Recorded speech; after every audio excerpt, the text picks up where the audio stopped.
Baik, pelajar-pelajar sekalian, bismillahirrahmanirrahim. Pada pelajaran yang lepas, kita sudah melihat iaitu pelajaran 1 tentang unsur-unsur yang dikatakan sebagai jenayah.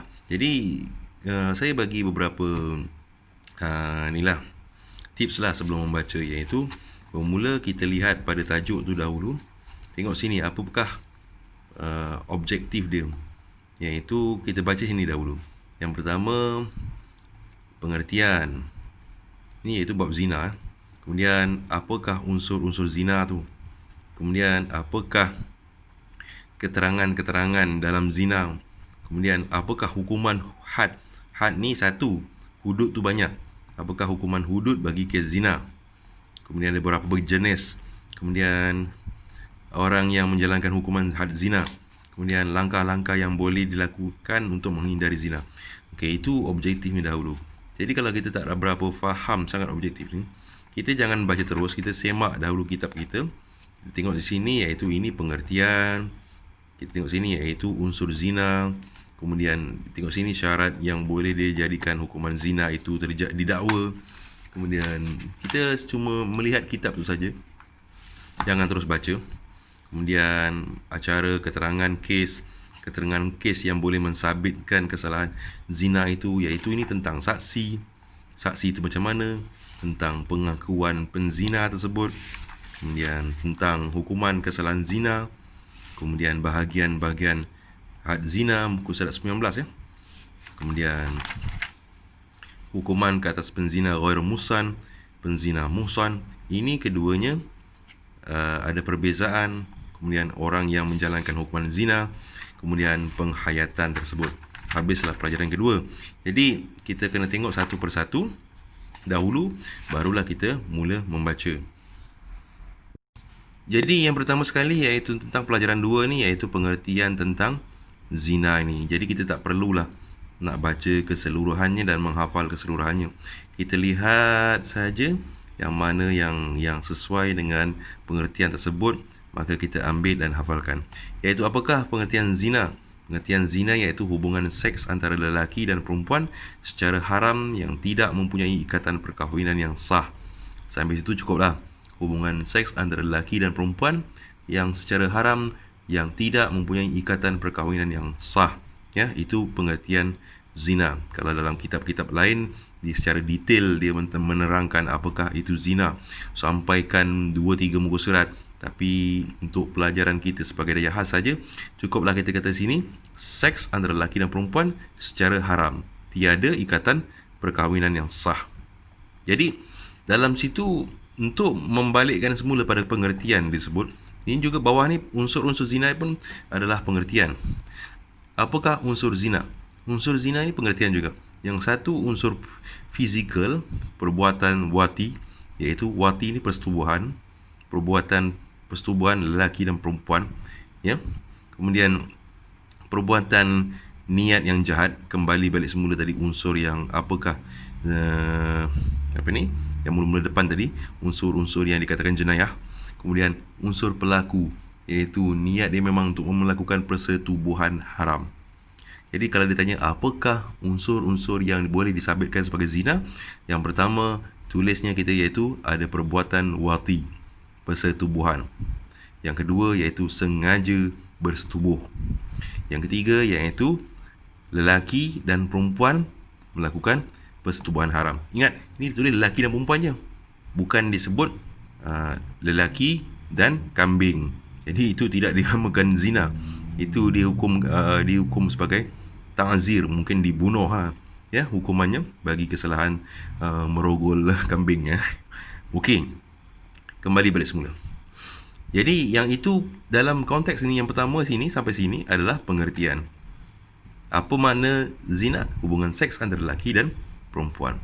Unsur penzinaan, perbuatan wati, sengaja melakukan, lelaki dan perempuan melakukan persetubuhan.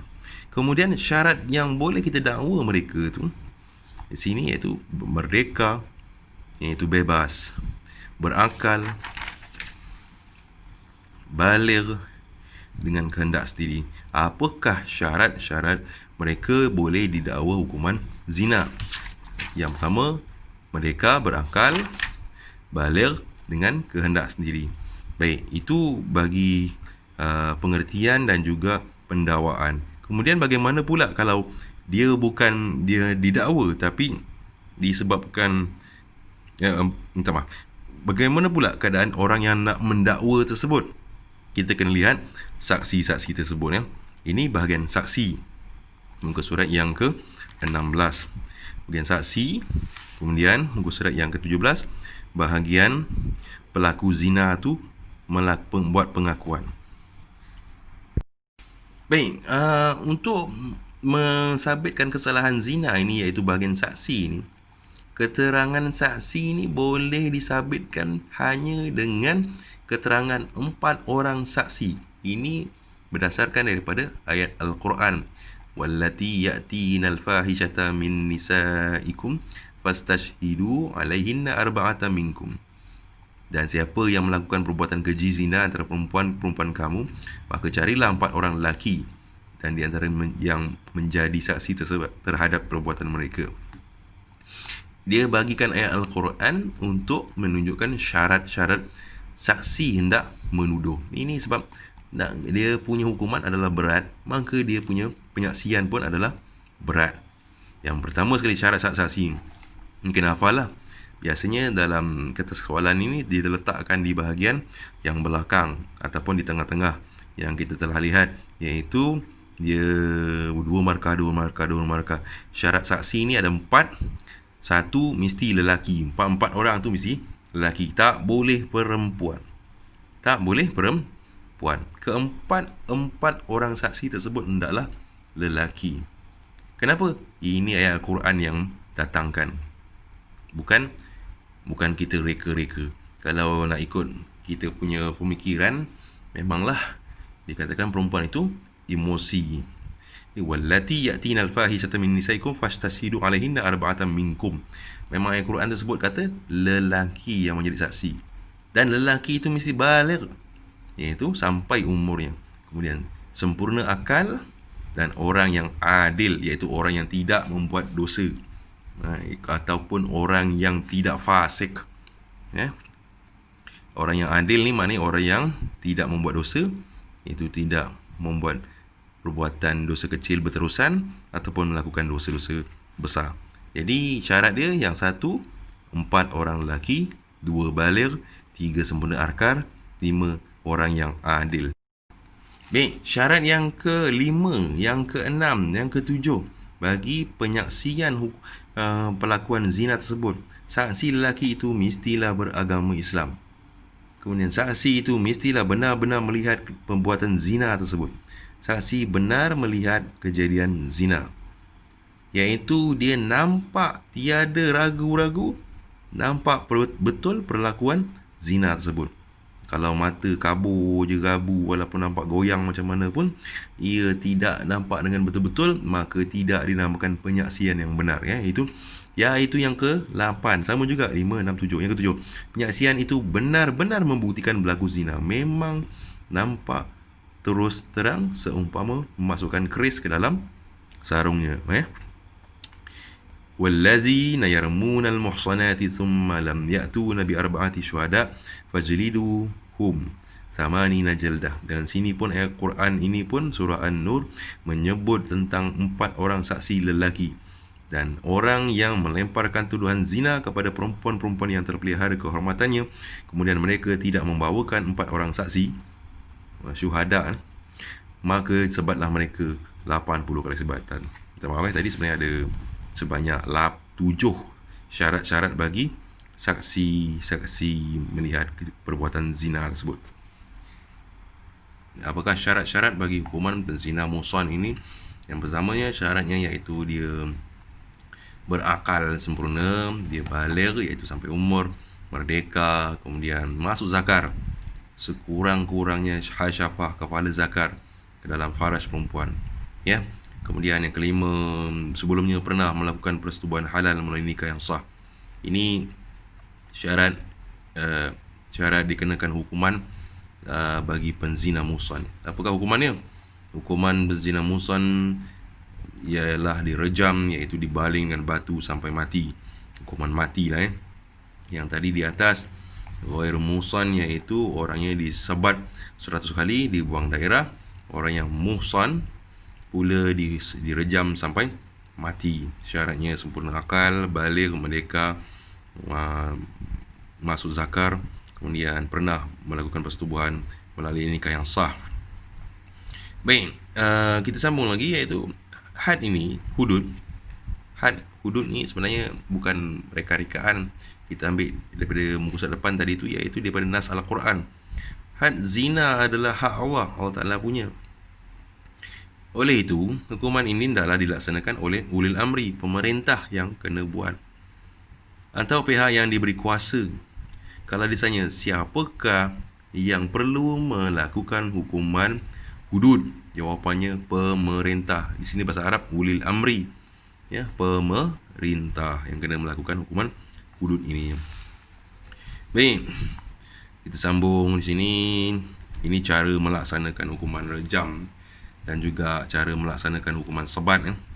Mereka ini yang pertamanya kita lihat di sini. Pertama, untuk kamera. Hukuman itu dijalankan di khalayak ramai. Kemudian orang ramai merejam selain saksi dan imam. Kemudian batu yang digunakan untuk merejam batu yang sederhana besarnya. Jika terlalu kecil, akan lama pesalah itu menderita. Jika terlalu besar, akan terlalu cepat nyawa pesalah habislah rupa nyawanya.